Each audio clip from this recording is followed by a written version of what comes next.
mali dito, wala po tayong ginagawang masama. So ano man po yung kanilang mga allegation dyan, wala naman pong basihan yan. Sinagot ko na po yan. At kita nyo, hindi nga nila malam kung ano ang ikinaso nila sa sinampae nila. Kasi bawal naman yung ganyan. Diba? Pero basically, ang kinu-question lang po naman nila dyan ay yung proseso, no? Pamamaraan. Palagay ko naman po, wala tayong ginawang mali po sa ating mga proseso pamamaraan na ginawa po dito. At yun po pinatawag natin pagbibigay natin ng tulong sa ating mga kababayan sa pamamagitan po ng pag-i-issue ng mga guarantee letters para makakuha ng gamot, makakuha po ng mga tulong pang-hospital, tulong pang-medical. Palagay ko po may basihan po yan. No? At para questionin po nila yan, yung pagtulong natin sa ating mga kababayan. At yun pong tawag po natin buka po ng trabaho sa pamahalaan sa pamamagitan po ng tinatawag natin COS o contractual. May basihan din po yan. Lalong-lalo na para sa ating mga senior citizens. Yan, basically yan lang naman po ang tinatanong nila sa ating sinampa nilang usapin natin po sa inyong lingkod. Pero yan po yung nasagot ko na po. May basihan po lahat ang ating ginawa. Wala po tayong ginawang mali dito. At kung ano man po yung mga pinaiikot nila ng mga sala o mali sa katotohanan, bahagi po siguro yan ng paninira at mga fake news. Tayo po iisang taon pa lang po sa panunungkulan. Ginagawa po natin ang lahat ng ating kayang gawin para may saayos, mapaayos, papaganda po natin ang kalagayan ng ating lungsod, ng ating bayan. Kung meron po mga ilang ganyan, sagutin po sila. Tungkol sa mga president sa basura na sa bayan sa barangay kayo. Ayan po naman kasing estado po ng ating basurahan dyan o tinatawag po natin isang landfill, sanitary landfill facility ay isang pribadong pasilidad po yan, no? At yan po ay meron pong permit o pagpapatibay na binigay po ng ating pamahalaan ng DNR, no? At ibig sabihin isa pong facility na talagang requirements para makapag-operate ng maayos as a facility ng sanitary landfill. Kasi po ang ating pong proseso dito sa Calamba ay hauling, no? Ibig sabihin kinontrata po yan para sila po ang mag-haul, maghakot at magtapon ng ating mga basura dito sa Calamba. Hindi po natin pag-aari po yung sanitary landfill, no? Ito po isang pribadong pasilidad.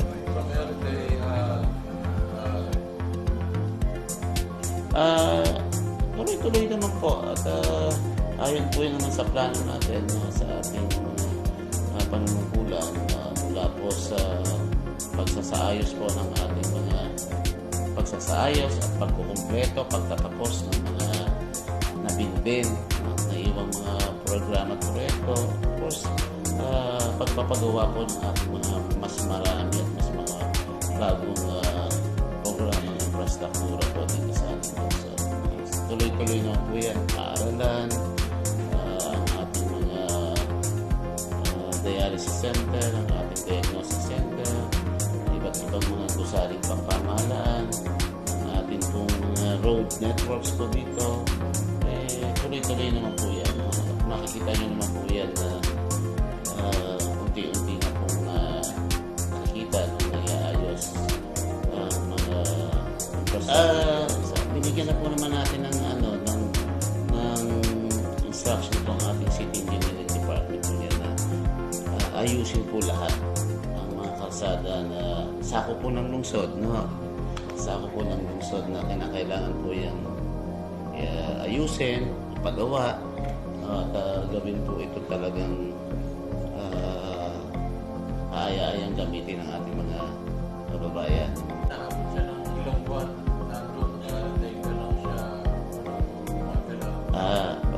ibig nyo sabihin yung mga minsan po yung mga ginagawa na diggings, na pagbubutas ng mga kalye dahil sa mga linya ng patubig na yan po ay binigyan na rin po natin ng pansin at inatasan na rin po natin ang ating city engineering office at ang city building officials po natin na hindi po dapat mangyayari yung mga ganun. At panatilihin pong passable, maayos ang ating mga kakalsadahan po dito sa lungsod. At iwasan na po yan at huwag po mangyayari na yan mga paghuhukay, pagdidiging ng iiwanan na lamang po ng ating mga kalsada ang ganyan kalagayan. Pero gusto naman po yung ating balik sa relax natin puso. Ano po ang mga proyekto sa mga scholarship? Isa po sa ating mga trust po yan, no? Sa ating pamahalaan ang sektor po ng edukasyon. No?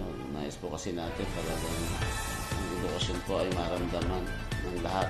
Education for all. So, mula po yan sa mga paaralan. Yan po, ituloy-tuloy po ang ating pagsasaayos po niyan. Kapakanan ng ating mga kabataan. Sinaayos din po natin yan. Bigay po tayo ng libreng mga bag, gamit at mga uniform sa lahat ng estudyante dito sa Kalamba. Mga paaralan po yung naihanda po natin. Pangailangan po ng ating mga kaguruan, mga teachers, ay talagang binibigay po natin yan. Mga bagong paaralan po ang talagang sa lalong madaling po makikita po ninyo mga bagong paaralan sa iba't ibang barangay. Bubuksan po yan dito sa lungsod ng Kalamba. At hindi lamang po sa tinatawag nating basic learning ang focus po ng city, kundi po sa ating mga kabataang Kalambeño na nag-aaral ng mga kolehiyo ay talaga pong binibigyan din po natin ng pansin po yan sa pamamagitan po ng ating pagbubukas sa lahat ng ating Calamba City College at pag-aalay po ng scholarship programs sa pamamagitan ng Scholar and Rizal Program para sa ating mga kabataang mag-aaral sa kolehiyo. Libo po ang ating kukunin scholars dyan at mas marami pa rin po ang mabibiyayaan sa tinatawag natin Educational Assistance Program. Nagpatuloy na rin po kami ng pakikipag-ugnayan, partnership with Calamba City Higher Education Institutions Association composed of 17 or 18 colleges and universities dito sa Calamba para makapagtulungan din po sa ating pamahalaan para mas maraming kabataang Kalambeño pa rin po makaabel ng ating pag-aaral sa kolehiyo at maihanda sila sa isang mas maayos na kinabukasan, buhay. Even po ang ating mga tinatawag nating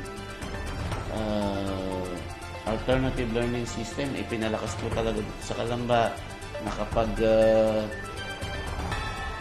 tinatawag nating literacy mapping na po tayo, nahanap na po natin.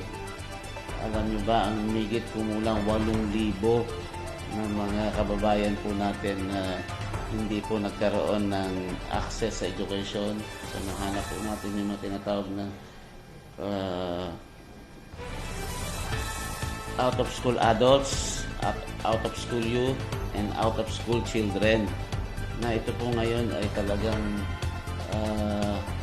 halos lahat po sila ngayon ay talagang mag-a-avail na ng tinatawag natin pag-aaral sa pamamagitan po ng alternative learning system.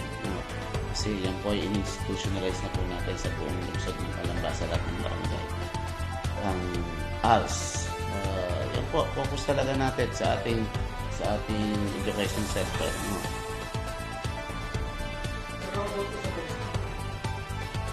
Ang turismo naman po, of course, alam niyo naman po ang Kalamba, noted po yan sa ating dinadayo po yan ng ating hindi naman po dito sa Laguna kundi sa buong bansa ang ating Kalamba sa pamamagitan po ng tinatawag nating mga hot springs po dito, mga resorts. So So inaayos din po natin at tayo po nakikipag-ugnayan sa iba't ibang mga grupo po dyan sa mga areas na yan, tourism, para makatulong po tayo dyan sa mas mapaayos natin ang kalagayan ng mga resorts po natin dito sa Calamba, no? Gawin po ito talagang tourism hub, no? Kung saan talagang pwede po tayong mag-enjoy dito at the same time yung healthy natin, no? Activities ay magawa po natin dyan sa lugar po niya sa Pansola, sa ito pang lugar na kung saan matatagpuan ng napakaraming resorts. Pangalawa po, mapapansin po ninyo, unti-unti na pong nakikita yung tinatawag nating Calamba Historical District. Inaayos na po yan. Buong kabayanan po ng Calamba, lahat po ng ating mga boundaries, lahat po ng ating papunta dito sa ating mga city halls ay talagang inaayos na po yan. At in the near future, makikita na po natin ang pagiging ang lungsod ng Calamba ay talagang makasaysayan, no? At pupuntahan ng ating mga kababayan dito po sa Calamba, no? Kaya po bang naging negative, positive sa nangyari dun sa pagbababoy dun sa resort dun sa Calamba? Negative impact or positive impact? Of course, meron naman po, no? But yun naman po, ginawa po natin ng paraan na ang ating pong mga resort owners, of course, ang priority po natin, pangalagaan din po ang ating mga bisita dyan, mga turista, local man po yan o dalawa, no? Kapag pumunta po sila dito, safe din po sila, maayos ang kanilang kalagayan, masaya po sila. Pero siyempre po, protection, bigyan din po natin ng protection ng mga resort owners natin sa mga ganyang bagay. Ano? So, binabalansi po natin yan. Kailangan po natin silang alagaan pareho. No? Mas lalo makilala yung resort na Then about po sa health naman, meron bang Rizal Health Card na binibigay ng bayan? In terms po naman ng mga health services, mas lalo naman po natin itong pinapalawak, mas lalo po natin dinadagdagan ng ating mga programa at mga serbisyo na pwede po ma-avail ng ating mga kababayan mula po dito sa ating mga health services. Of course, sa ating mga kababayan dito sa Calamba, isang magandang araw po sa ating lahat. At ang inyong lingkod, Mayor Ross Rizal, kasama po natin ang ating Vice Mayor Atty. Toti Lazaro, ang Rosang Galian, at kami naman po ay nandito para maglingkod po sa inyo, magbigay po ng mga programa, proyekto at serbisyo na talagang mararamdaman pagtinibangan ng ating mga kababayan. No? At maraming salamat po sa inyong patuloy na pakikiisa, pagsuporta sa aming panunungkulan at anumang pong bagay na ating pong kinakaharap sa ating panunungkulan, yan po ay sama-sama natin haharapin. No? At nandito po tayo para sa isang panunungkulang mararamdaman ng reforma, mararamdaman po ang pagbabago at pinakikinabangan ng bawat isang Calamba.